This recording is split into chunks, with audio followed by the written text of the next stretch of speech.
दोस्तों आज मैं आपको बता रही हूँ कि फागुन पक्ष में विजय एकादशी कब है। विजय एकादशी फागुन पक्ष की एकादशी का नाम ही विजय एकादशी है।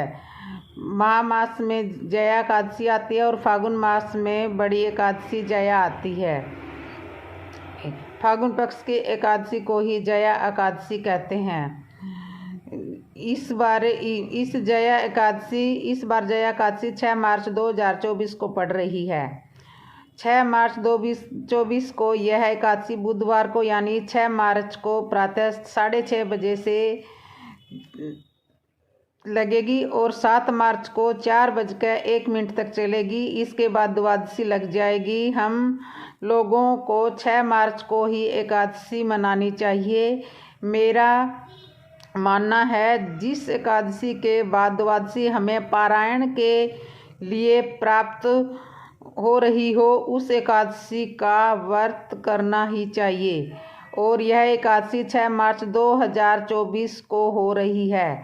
प्रातः 6:30 बजे लगेगी और अगले दिन यानी कि 12 बजे के बाद 7 मार्च गुरुवार को प्रातः 4 बजे एकादशी समाप्त हो जाएगी। इसके बाद एकादशी होगी और इसके बाद हमें पारायण करना चाहिए। 7 मार्च को गुरुवार को दोपहर 1:15 बजे के मध्य में आप पारायण कर सकते हैं। पारायण का जो भी विधि है वह आपको मैं बता रही हूँ, आप ध्यान से सुनने सजना। एक बार एकादशी के महत्व के बारे में मैंने बताया है, लेकिन यह एकादशी अपने आप में बहुत महत्वपूर्ण है। इसलिए यह भी महत्वपूर्ण है कि फागुन का महीना भगवान भोलेनाथ को भी अत्यंत प्रिय है और भगवान विष्णु को भी अत्यंत प्रिय है। दोनों को यह महीना बहुत ही प्यारा है। ब्रिज मंडल की अगर हम बात करें तो पूरा फागुन मास यानी कि पूरे महीने ब्रिज मंडल में महा उत्सव मनाया जाता है। ब्रिज में होली पूरे विश्व में प्रसिद्ध है। केवल एक ही नहीं, पूरे विश्व में प्रसिद्ध और संसार में दूर दूर तक लोग यहाँ इकट्ठा होते हैं और ब्रिज की होली का दर्शन करते हैं। ब्रिज की होली का दर्शन करने के लिए महीनों पहले ही यहाँ पर लोगों का आना जाना हो जाता है। होली फागुन महीने में होती है।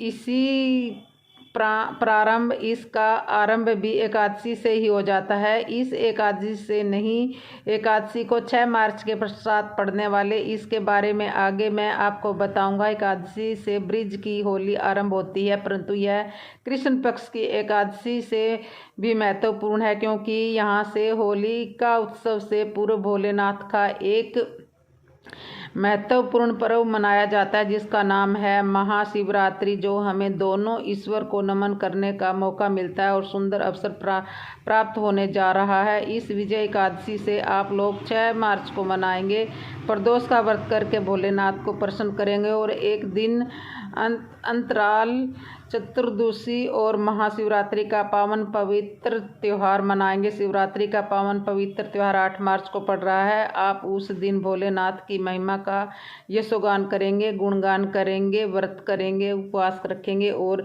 मेरे कहने का तात्पर्य यह है कि हर एकादशी भगवान श्री हरि को बहुत प्रिय है और भगवान श्री हरि को प्रसन्न करने के लिए सभी वैष्णव समाज, संसार का हर व्यक्ति, हर मानव यानी कि मैं लगभग कहूँ तो हर सनातनी इस एकादशी व्रत को प्रातः जरूर करें। और जो भी नहीं रहते वे 15 दिन में इस तरीके से वे स्वस्थ होते हैं। और आप अपने भावों को जहाँ शुद्ध करते हैं, विचारों को जहाँ शुद्ध करते हैं, शरीर की शुद्धि भी मिलती है, मनसा वसा शुद्ध कर्मा और संतुष्ट होते हैं। तो एकादशी का व्रत हमें आवश्यक करना चाहिए कि एकादशी को हम भगवान श्री हरि के नामों का स्मरण करते हैं। वे शालिग्राम भगवान का अर्चन पूजन करते हुए व्रत को मनाएं। जैसा आप लोग उपवास रखते हो उपवास करें। और यानी अर्चन 7 मार्च गुरुवार को दोपहर 1 बजे से लेकर 1:15 बजे तक 3 बजे के मध्य पारण करें और फिर भगवान भोलेनाथ के शिवरात्रि के पावन पर्व को मनाने की तैयारी करें।